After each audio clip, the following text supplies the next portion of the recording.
Good morning, everybody, and welcome to the third in this series of webinars on what is really an absolutely central topic to the issue of portfolio management. Implications of interest rate rises. The discussion about interest rates over the last 6 months has ebbed and flowed in terms of transitory inflation, but then the number of rises which we could expect from the Fed. And through this series, we've tried to address both the causes and the direction of interest rate rises and the implications of those rises on particular investment asset classes. But today, as we usually do, we're going to try and bring together the threads of Monday and Wednesday in a discussion on the implications that interest rates have for the management of portfolios. Because after all, in a managed account world, this is where the chickens come home to roost. This is where the implications of market movements, in this case interest rates, really do get translated into investment decisions for individual investors. Before I hand over to David Cohen of Evergreen, our moderator for the whole week, to introduce our panelists for today, let me just say a little about two things. Firstly, the IMAP Awards. So this is the time of the year when we open the IMAP Awards. The categories are Australian equities, small caps, fixed interest, international equities, multi-asset class. Licensee Award, the way in which the managed account supports the advice philosophy of the practice and innovation, the way in which, developments in managed accounts. But this year, for the first time, we'll be running an ESG category for multi-asset class portfolios. I know as I talk with advisors, every practice that offers a managed account program either already has an ESG set of portfolios or is actively considering that. So for us, it seems to me that ESG is an absolutely essential category. I'm expecting we'll see quite a variety of approaches to ESG in that area. And then in June, our next major event, now that we've finished the Portfolio Management Conference series, our next major event is the Advisor Roadshow, and the dates are on the screen. We'll be examining in the Advisor Roadshow issues around best practice in advice and managed accounts and the way in which the improvements which advisors look for in client outcomes and in their own business can be delivered through managed accounts. As you know, if you'd like to ask a question, use the Q&A button at the bottom of the screen. And now it's my pleasure to hand over to David Cohen of Evergreen to introduce today's session and our panelists. Thanks very much, David. Thank you, Toby, and good afternoon, everyone. It's my pleasure to introduce our two speakers for today.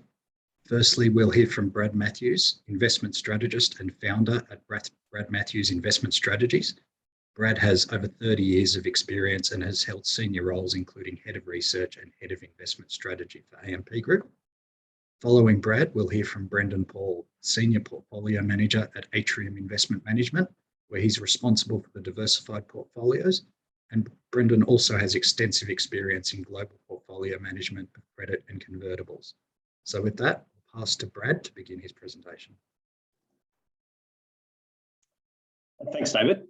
Thanks for having me along today, because as Toby said, this is a critical issue in terms of portfolio management over the next few years. I think it's hard to be definite around portfolio management implications of rising interest rates unless we get some context about what do we mean by rising interest rates.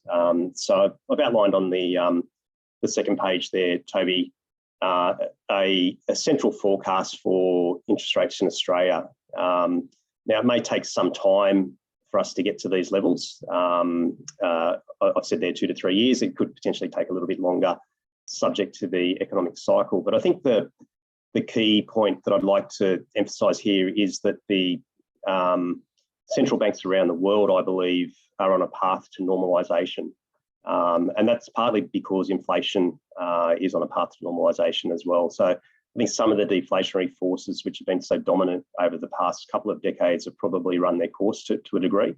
And I do think we will see inflation settle back to a long-term average in that 2 to 3% range, which is the target of the Australian Reserve Bank at least. And then a normalisation of interest rates around that would imply a cash rate up to 1% above that. And then given that the yield curve is positively sloping 75% of the time, a longer term average for the 10-year bond yield would be a little bit above 4%. So that implies this normalisation process is the dominant force across the interest rate structure. The reason I believe that, just on the next slide, is that I think central banks have come to the realisation that we can't maintain this program of QE and this program of running negative real interest rates into the long term any longer. I think the first point is probably the most important one, in that when you have negative real interest rates, you actually discourage productive investment. Now, I think the sort of simplistic or first level assessment of falling interest rates and negative real rates would be that would encourage businesses to borrow and spend and build productive capacity. But the experience has been quite different. When you look at the level of business investment compared to GDP, it's actually been on a longer term decline in this period of very low interest rates. So what negative real rates actually do is it makes investing in real assets, property, infrastructure, extremely compelling.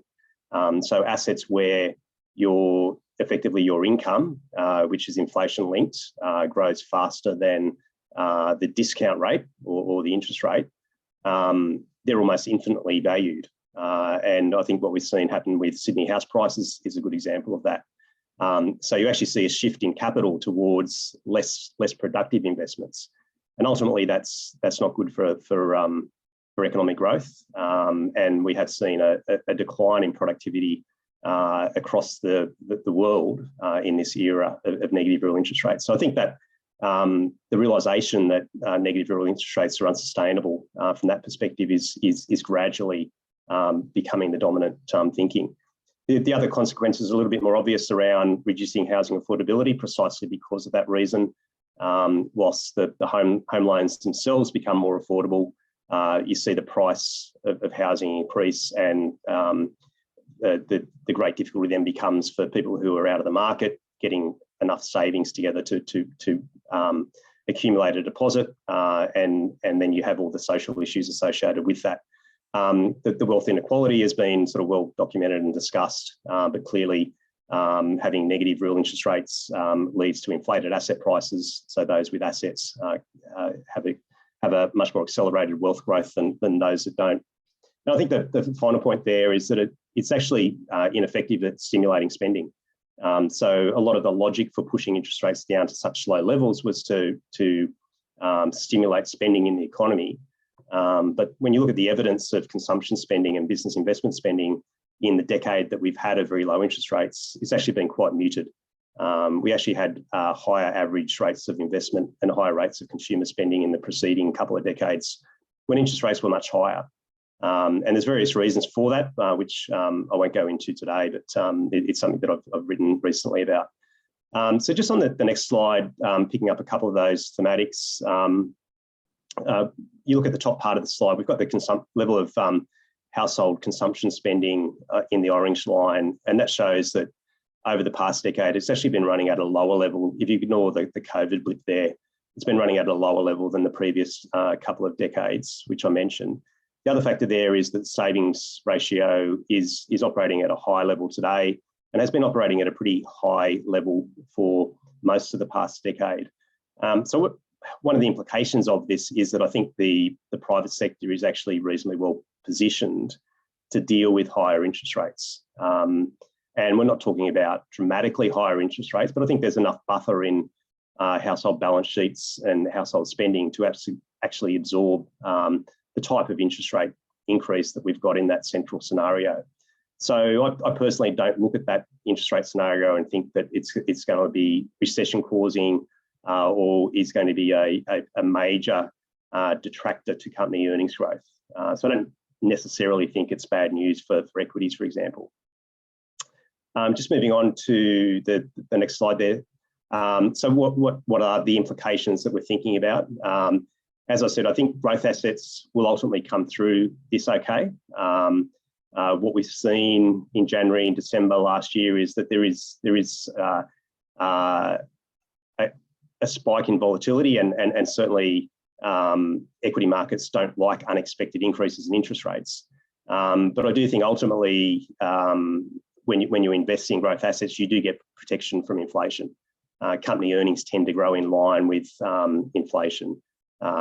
Real assets grow in line with inflation. So if you are looking to protect against inflation, I don't think it's a reason to sell out of growth assets.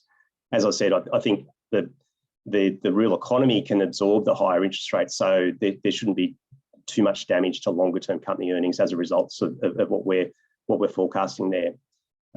In terms of biasing portfolios, I certainly think the Australian equities are rather well positioned relative to global equities to deal with rising interest rates and rising inflation. We do have the benefit of having the commodity exposure locally, but also given our market is underrepresented in the growth part of the value growth spectrum.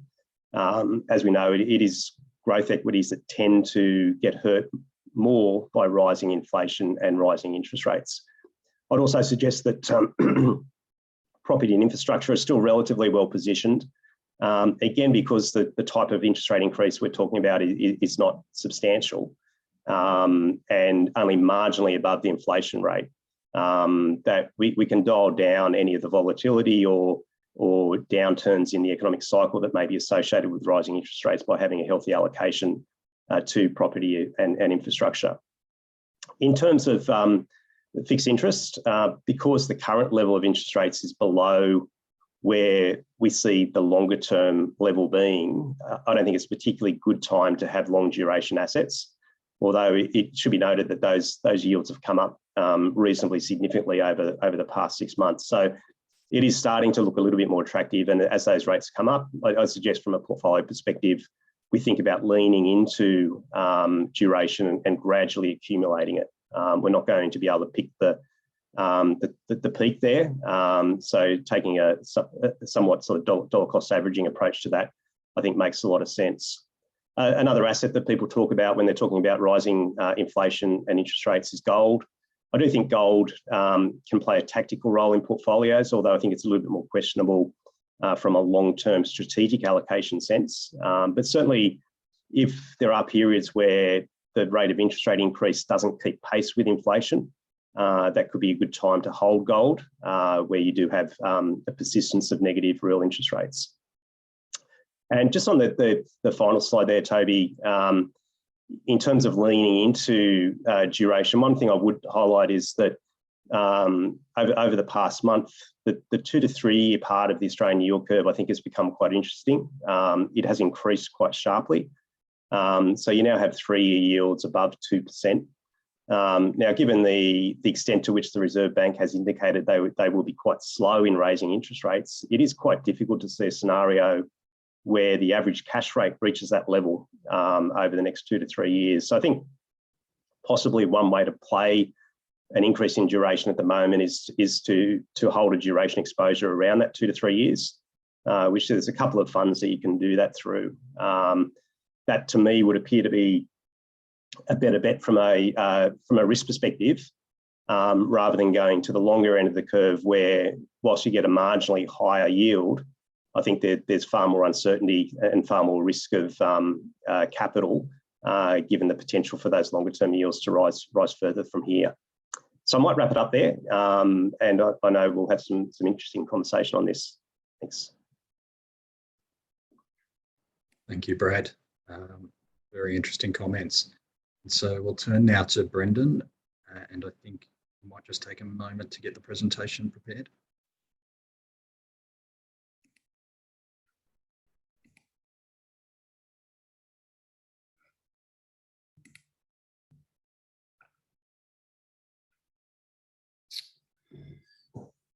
Thanks, Dave. Can everyone see that? Dave, are you able to confirm that? Yes, portfolio construction challenge. Yeah. Okay. Great. Thanks, Brad, for those comments, and thanks, IMAP, for having me, and thanks, Dave, for the introduction. Look, I agree with the introduction. I think this is a really, really important topic, and an absolutely fascinating time to have this sort of debate about the implications of rising interest rates or rising inflation expectations, rising interest rates, and the implications that would have on constructing, a multi-asset portfolio for the years ahead. It is really a unique time in our opinion at Atrium. And I would agree with everything that Brad said. I think probably where we've come from here is just considering an environment where those inflation, surprises, I guess, are beyond what the market's currently expecting, and therefore what's currently priced into nominal bond yield curves is sort of not quite enough to combat that. So just to set that context before I kind of launch into the presentation. So this would be an environment where we think that macroeconomic volatility will rise to levels we haven't seen in a number of decades. We've already seen inflation volatility increase dramatically, and that reflected in higher yields. But we expect this could be an environment where that continues a lot longer than people are currently anticipating. And that has important implications. We think that means a rise in risk premiums, both on the bond yield curve, but also in equity risk premiums. And most importantly, and something I want to talk a lot about in the next sort of 10 minutes or so, is what that might mean for asset correlations. We've been through an environment where a 60-40 portfolio has done an absolutely terrific job for investors and advisors. The period's been characterized by low or negative bond equity correlations, and that means that the bond component of people's portfolios has done an absolute wonderful job as a diversifier. We think that we are, on the cusp of a very different environment, a very different regime, thanks to these rising inflation levels. And we propose to address that through what we call a risk-targeted approach. But what that really means is seeking out genuine diversification. So we want to invest in asset classes and strategies that we believe are truly uncorrelated, and we have confidence will remain uncorrelated, and that will help to deliver a smoother journey for our clients.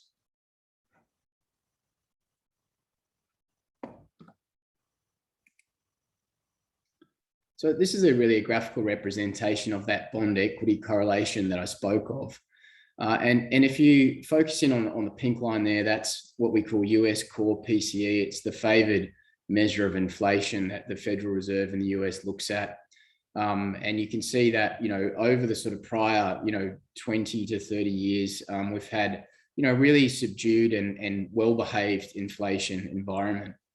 And that's come with, the dark blue line is the 10-year rolling correlation of bonds, bond returns and equity returns. And as I said, it's produced a negative correlation environment. And it's therefore no accident that 60-40 portfolios have done very, very well in this environment, as bonds have proved to be just an absolutely terrific diversifier. I just want to draw your attention to that pink box, though, because back in the 70s, the last time we really had, very high and persistent inflation environment, you can see that the correlations were firmly positive, and they actually lasted positive for quite some time. And that has, very serious implications for the role that bonds could play in a multi-asset portfolio as a diversifier. So the real question is, for us, will bond equity correlation stay low and negative, or, with that spiking pink line, could we be in for an environment of positive bond equity correlation? Why is that important? This is just a really quick reminder on the maths. So what we're showing you here is the performance of various bond indices and multi-asset portfolios in different interest rate environments. So the duration of the Australian bond composite index, which is the one on the far left, is about nearly 6 years at 5.7. The 10-year Australian government bond index has a duration of about 8 years. A typical passive balanced fund that would have 40% in bonds has a duration there of about 3.5 years. And our own Evolution 7 at the moment, given that we're not very keen on duration, has a duration over about 0.3 years. So the important thing here is if we see a 1% increase in that 10-year bond yield from here, that will mean, a quite material 8% capital loss, for example, on the Australian government bond index. Whereas for us, given our low sensitivity, just a 30 basis point loss.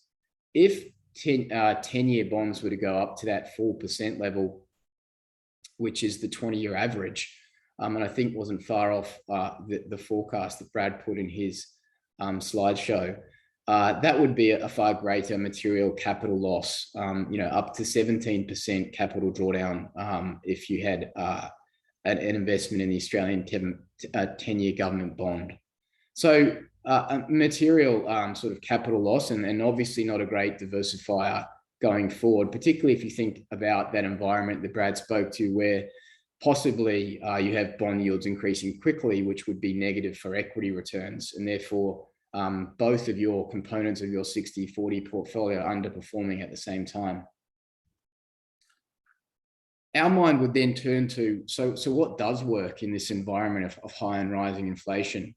And what I'm presenting to you here is some findings from research done by a partner of ours, Man Group in London. They surveyed the data back to 1877, and they classified the returns of various asset classes into 4 different inflation regimes.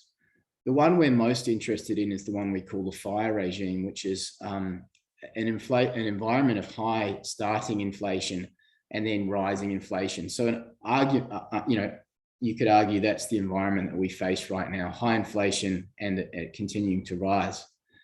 And then they looked at the returns of all those asset classes. So across the x-axis here, you can see a number of returns. So if I just draw your attention to a couple, the different colored bars, just to tell you what they are, the blue bar is the average return in each of those different FIRE regimes.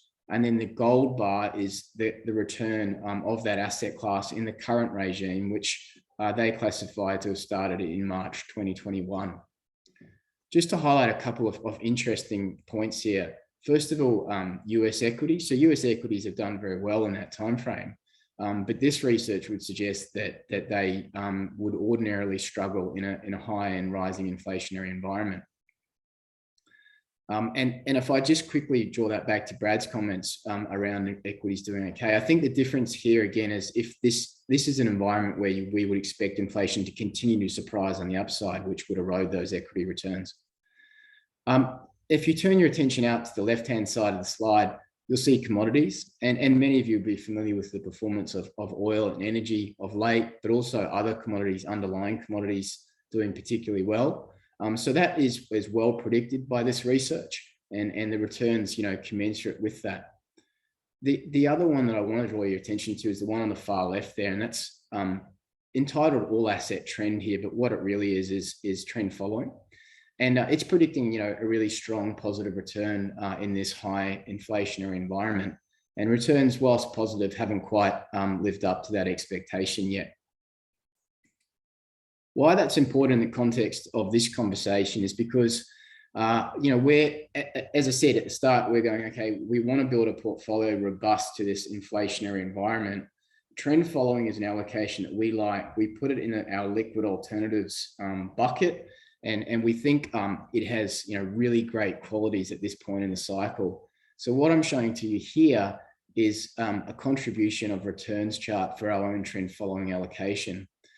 The line, if you follow it through the middle of the chart, shows you the total absolute return. So we're seeing at about 10% positive absolute return year to date. The different colors represents the contribution from different asset classes. So trend following has been able to capture that return, for example, in the kind of maroon color here from energy. So that's oil and gas. That's obviously had a very, very good start to the year, but also in things like, the grains and oil seeds. So that's referring to returns from wheat, soybeans, and these types of assets. And then also really importantly is a positive contribution from bonds. So trend following has been short bonds year to date and been able to deliver a positive absolute contribution to returns to our portfolios, you know, in a very sort of volatile and falling bond market environment. So, you know, going back to the idea that macroeconomic volatility is going to continue to increase, we really like trend following for its qualities of being able to capture that, that opportunity. This is really just the proof for us that the diversifiers, you know, are a great element, or the liquid alternatives allocations are a great element for us in trying to achieve that diversification away from bonds.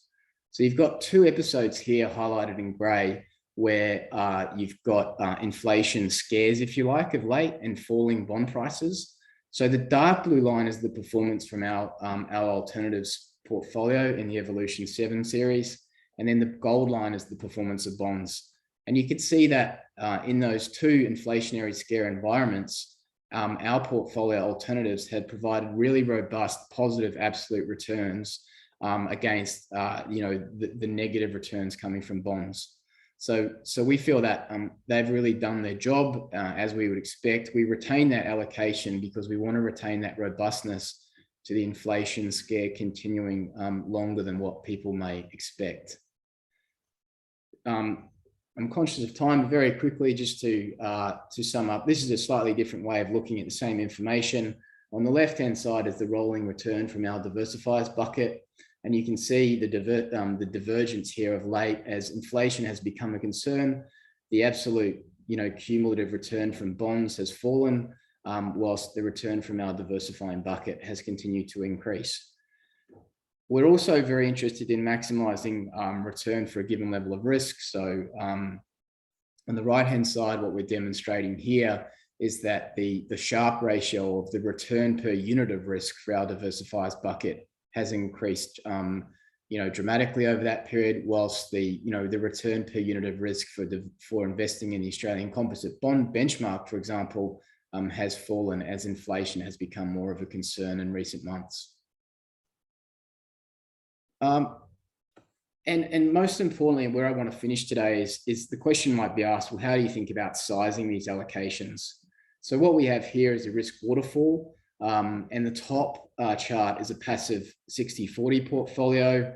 And I'll draw your attention quickly to a couple of allocations. Global equities over here on the left and duration. The bars are represented as effectively the expected volatility contribution from each of those asset classes. And then the blue bar on the right-hand side at 7% is the diversification benefit you get from having, you know, different assets in your multi-asset portfolio. The one down the bottom is our own Atrium Evolution series, and you can see a whole range of different allocations, much smaller in some cases, but a much bigger diversification benefit. And the message that I just want to leave here is again about correlations. So in a typical 60-40 portfolio, given fewer allocations, you're much more reliant on the correlation between that duration element and the equities to get the diversification benefit that you want. Whereas for us, we have a high conviction in all these allocations that will remain a low correlation to each other, and therefore a much greater confidence in the diversification benefit that we'll get from those allocations without having to rely on bonds in a rising inflationary environment. I'm going to pause there because I believe we're going to go to Q&A now. So I'll just stop sharing for a minute and I'll hand back to you, Dave. Very good. Thank you, Brendan. So just a quick reminder, if you've got questions, please feel free to put those through the Q&A button. So Brendan, we've got one that's come through, so I might start with you. Obviously talking about trend following, that's a systematic strategy. How long does an asset need to trend in a specific direction for it to become investable under a trend following strategy? And I might also get you to just comment on how you're thinking about systematic versus fundamental strategies in this environment. Yeah, thanks, Dave. That's a great question, and it's something we give a lot of thought to. And the simple answer is you can you can find trend following strategies that are very fast. And by that, I mean, a number of days will establish a trend that will try to be captured by a trend following strategy. Equally, you can find, slower moving trend following strategies that may wait for a trend to be established over months and effectively hold that asset for up to, more than a year, for example, in that investment. So the way we do that is we look through into the underlying trend and understand what the speed of that trend following strategy is. Currently, our portfolio is about 4 to 6 weeks, is about the average speed of the trend following that we have. And so therefore, it really comes down to how complementary that is to the rest of your asset allocation process. So because we have some tactical elements to our asset allocation process, we find that speed to be the most complementary speed. So getting short bonds over that time frame, has worked really well for us. So I guess no one answered the question, but it can be a range, and it really comes down to, how your own investment process works and what's going to be complementary to your own asset allocation process. And then in relation to quantitative versus fundamental strategies, we employ both in our liquid alternatives sleeve. And we think both have, interesting characteristics at this point in the cycle. We really like the quantitative strategies in the macro space, like the trend following, for that dispassionate, momentum-based strategy that says bonds are trending down and we're going to short those bonds. And then we have more so on the equity side, a number of fundamental discretionary-based strategies. We also like those more so because we think that they're able to then, from a pragmatic perspective, isolate the opportunities within single sector and single stock names, much to the point that Brad made about there will be certain equities that it can actually do very well in this environment. And when you have a sophisticated and skilled stock picker, this could be a really fantastic opportunity set for that individual or that strategy to excel. So we like both, and they sort of fulfill different roles. But at the end of the day, again, we're looking for strategies that are going to deliver, returns that are uncorrelated with bonds and uncorrelated with general equity markets. Perfect. Thank you. Brad, I might turn to you. Obviously, you talked about interest rates rising from here, remaining short duration for the moment. And you talked about a preference for, the impact on growth equities probably being more pronounced from rising rates. How are you thinking about the way you blend equity managers together? David, we tend to try and keep portfolios relatively style neutral. I think it's very hard to predict how different styles will perform ahead of time. And whilst it would have been easy, I think 3 or 4 years ago to say that the growth style was overvalued, you would have missed that sort of 3 to 4 year rally from that point forward. So we very much prefer managers who can demonstrate repeatability of alpha across different types of market environments. Having said that, I do think, as I said in the early part of the presentation, that a bias to Australia, where you are picking up more of a value orientation in addition to a commodity and financial sector allocation, I think is possibly a lower risk option in the environment that we're moving towards. So that's partly due to style factors, but also partly due to sector mix. But generally, I think trying to predict a style for our performance and moving portfolios around to meet that is a difficult game. Even if you balance your value manager against your growth manager, it's actually difficult to get the symmetries right. Your growth manager may underperform by a lot more than your value manager outperforms. So our approach is generally to try and get that style neutrality with the consistency of performance being the main objective in selecting a manager. Perfect, thank you. Brendan, would you agree with that, or do you have a different view? No, I mean, I do agree. We tend to try and be I guess, as style neutral as we can, although that at times, and particularly of late, can be more challenging than in other periods. When you get really violent factor rotations like we've had in recent months, you almost can't help but have some sort of exposure either way, because as Brad said, the calibration between them is not always perfect. There's a bit of art and a bit of science to understanding that. And as much as possible, we'd like to think we're also trying to find idiosyncratic alpha, so alpha over and above style exposures, I guess. But when things change quickly like they have, you sort of you're not always able to be exactly neutral. And I think we're at a fascinating point now in that search as well. Do you think that we've sort of exhausted the initial kind of junk rally that came with the higher bond yields, the steeper curve, and the move in energy, and now we sort of cycle back to sort of an environment that we're more used to? Or if we do in fact have more inflation surprises and more rate hikes than what people are expecting, that has a very different implication from a style bias perspective. And so we're personally spending a lot of time at the moment thinking about that, and as much as possible, we'd like to set the portfolio up to be agnostic to the outcome, but we recognize that's challenging right at the moment. I think that's probably a good lead into the next question that's come through, and I might get both of you to comment on this. Brendan, you might like to go first.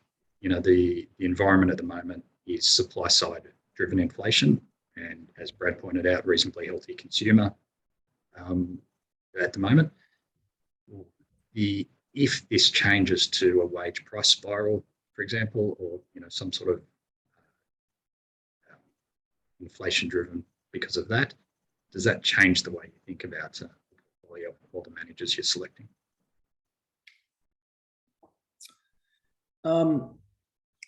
Look, it could potentially.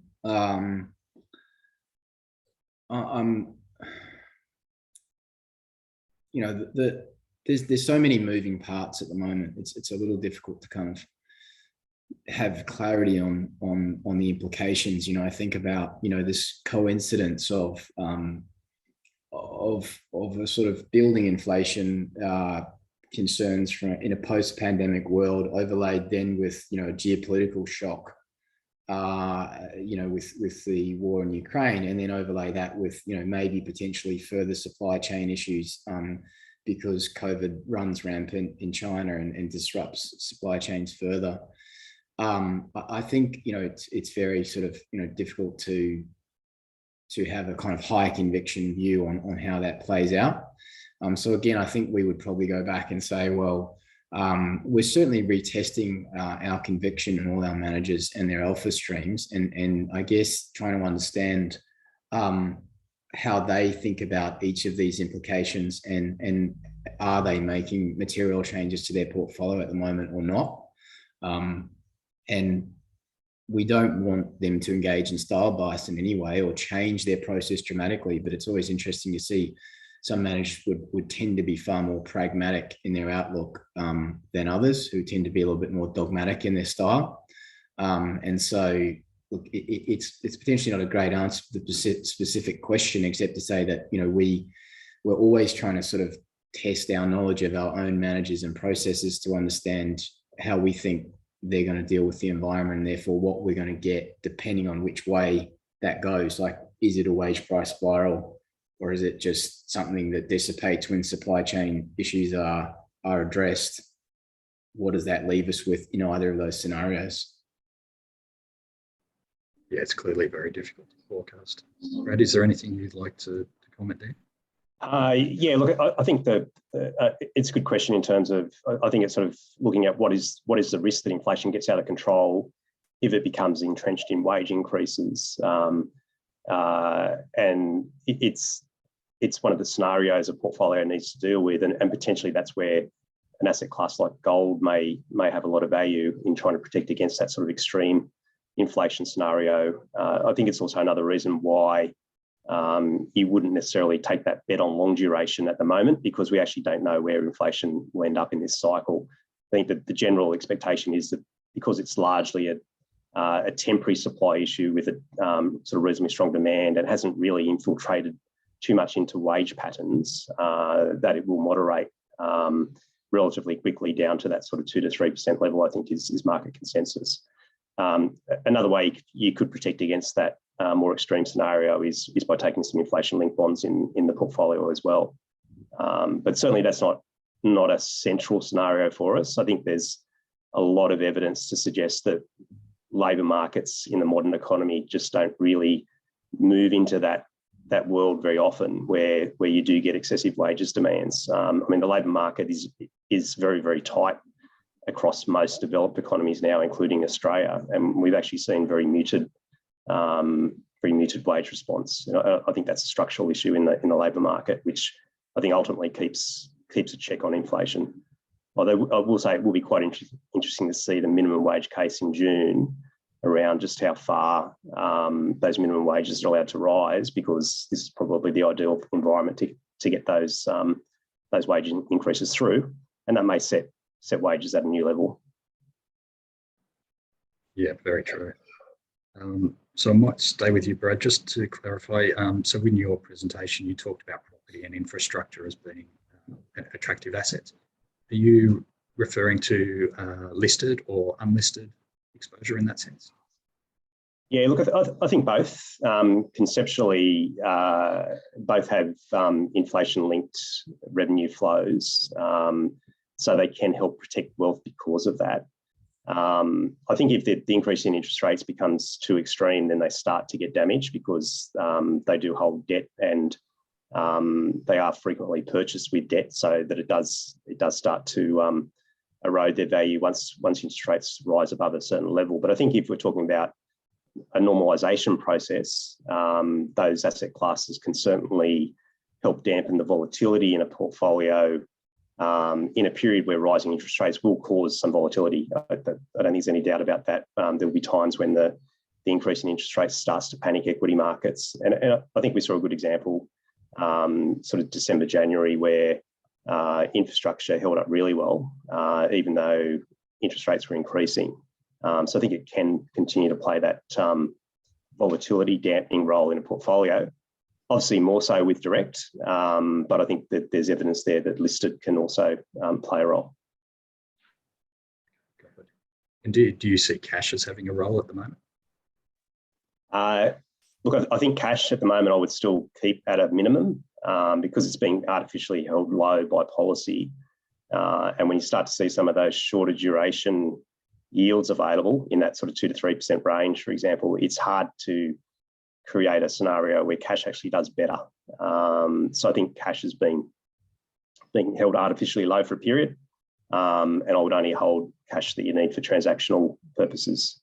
I really don't think it can play much of a role in an optimised portfolio right at this point in time. I think once we get back to a normalised environment, you're getting a fairer return from cash, and then it can come back as a strategic asset in a portfolio.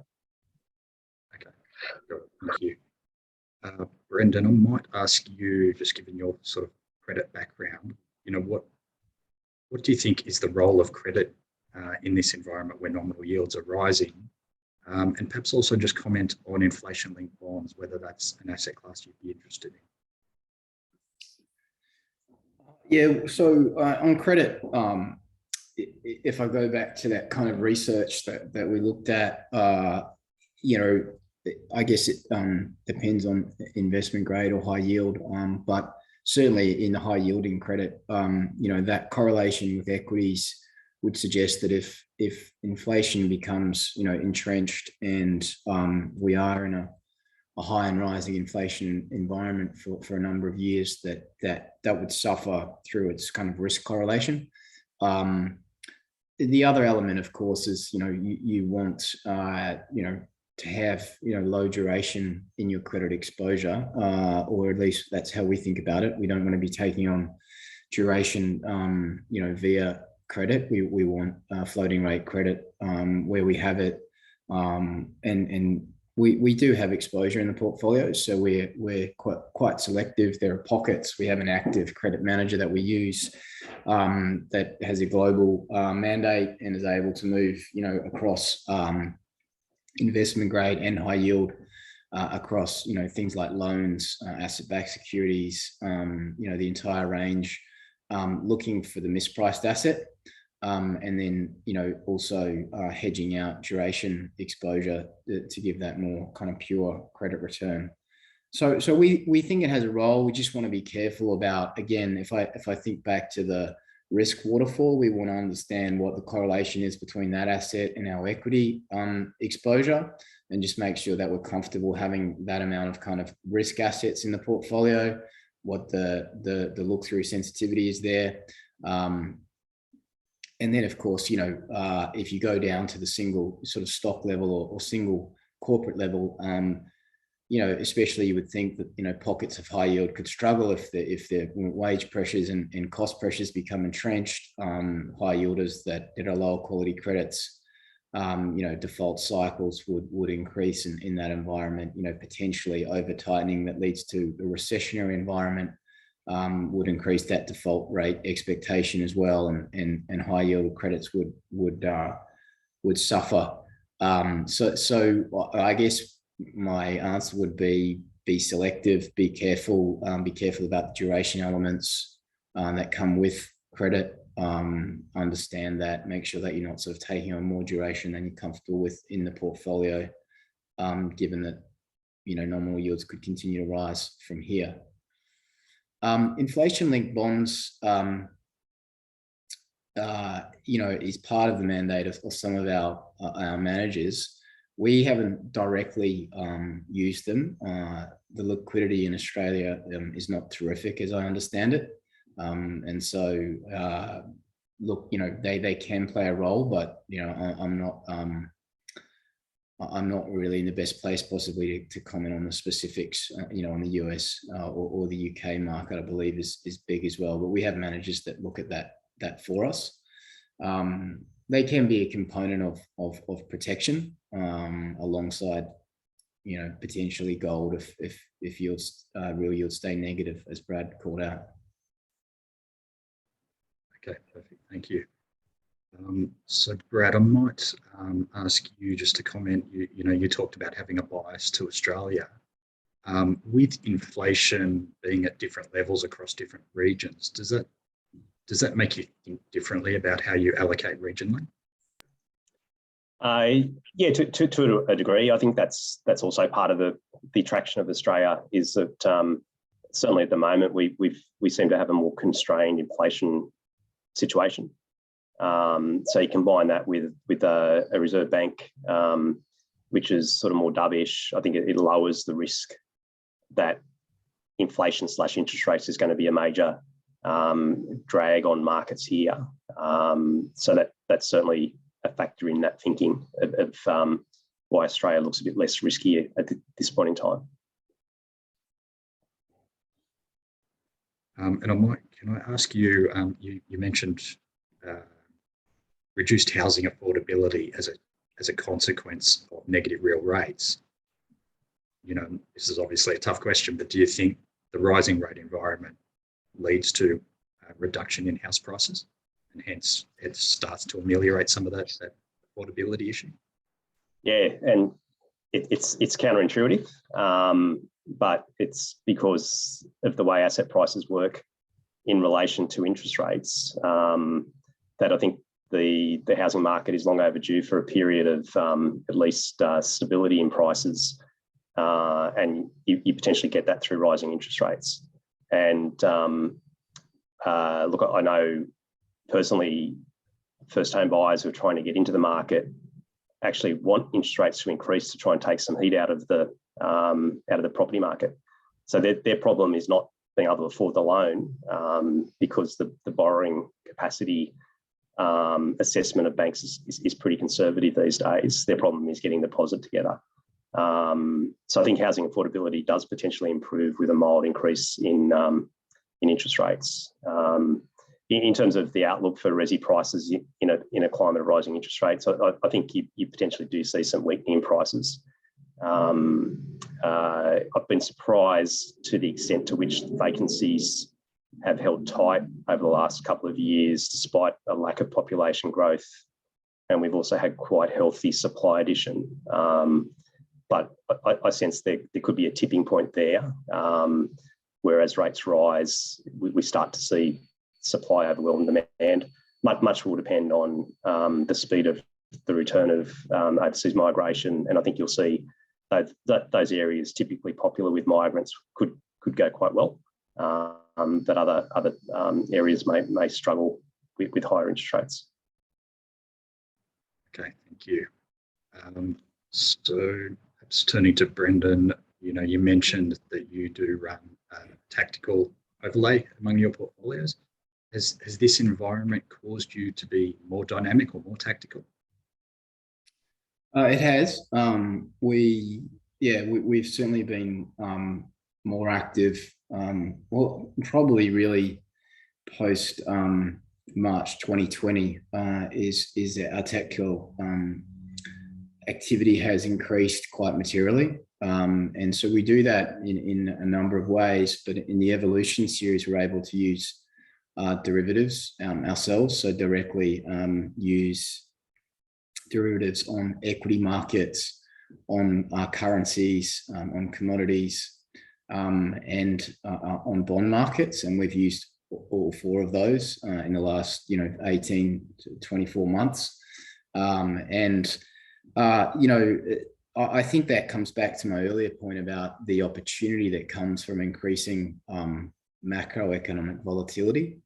So I think we have lived through a recent period where central banks and their reaction function of pouring liquidity at a problem acted to dampen macroeconomic volatility. And by macroeconomic volatility, I mean volatility in indicators, so volatility in inflation numbers, in employment numbers, in real world economic outcomes, as well as the volatility of asset prices. And so we lived through a long period where that reaction function was acting always in one way of dampening that. Now, clearly what's changed is over that entire period, very subdued inflation allowed them to do that. Even if you cast your mind back to late 2018, when US 10-year yields had poked their heads north of 3%, and all of a sudden asset prices decided that was enough. And there was quite a material sell-off in equity markets in the fourth quarter of 2018. The Fed, given inflation was under control, was able to really do a 180-degree turn and change their tightening bias to an easing bias almost in the course of a week. And that really soothed equity markets. The Fed they call it, the prices had tested a level where the Fed found that was going to impact financial conditions. But to come to the point now is that we're in a very different place now. So they don't have that luxury. For example, if this equity market, which has settled down and recovered some of its recent losses, were to retest lower levels, the Fed is not in its position to pour liquidity at the issue, and therefore we feel that environment potentially continues for some time, particularly when you start cycling through some of these energy numbers coming into inflation numbers and headline inflation numbers printing still higher and higher numbers. We think that is going to provide more and more tactical opportunities to take advantage of this volatility and use it as an opportunity set rather than a problem. So trend following, we feel, helps with that, but we also ourselves take a view, I guess on a relatively shorter term time frame, 3 to 6 month view rather than the 3 to 5 year horizon of the fund, around using that volatility to our advantage. Yeah, just to support that as well, in terms of the Fed put sort of disappearing, I think it was interesting that the latest statement by Jerome Powell, I think the market was really hoping for some sort of concession that, risks have increased with the situation in Ukraine, and therefore they were looking for a sign that maybe they're going to take their foot off the accelerator in the rate program a little bit, but they actually didn't get any concession. And so they're ploughing ahead with that program regardless. And I think it's a good sign that they they know they need to normalise, and they're on that path. And I think coming back to Brendan's earlier point, that probably does mean that negative correlation between bonds and equities is gone for a period at least, because bonds are probably only going one way. Yeah, we've heard a couple of times this week that Fed puts dead. Yeah. So interesting. Brad, I might ask you just for one last comment. Obviously the situation in Ukraine is pretty terrible. What does it mean for emerging markets in this environment? Yeah, look, it's a really good question. And I think emerging markets, I think it means you definitely want active management. I think it would be a dangerous time to have passive management in emerging markets, because there'll be some economies that really struggle in this environment, particularly those commodity importers in emerging economies are vulnerable to trading balance at the best of times, and this really does magnify the potential issues there. On the flip side, there are some emerging economies that will do really well out of commodity prices and some of the demand being where it is. And also, I think the developed nations looking to diversify their sources of commodities as well will create some winners amongst different economies. So I certainly wouldn't sell out of emerging markets. I'd be cautious, but the valuations actually on the whole look really, really attractive. The other thing that I think you have to deal with from an approach to emerging markets is assessing the governance risk and regulatory risk in China. It's a major factor to consider in how much exposure do you have there. Is it really worth the risk? But again, I think you can manage that risk through an on-the-ground active manager who's probably in a better position than all of us to make that assessment. Okay, thank you for that. So just conscious of time, with that, I'd like to thank both Brad Matthews and Brendan Paul for their very interesting comments today. I'll hand back to Toby. Yeah. Look, thank you very much. And I echo David's comments. I've found listening to Brad and Brendan fascinating today. Makes me glad I'm not a portfolio manager. This is a time when you want the reins to be in the hands of somebody who knows how to ride a horse, to extend the metaphor. So, David, thank you very much for your work through the course of this week, and to each of the presenters.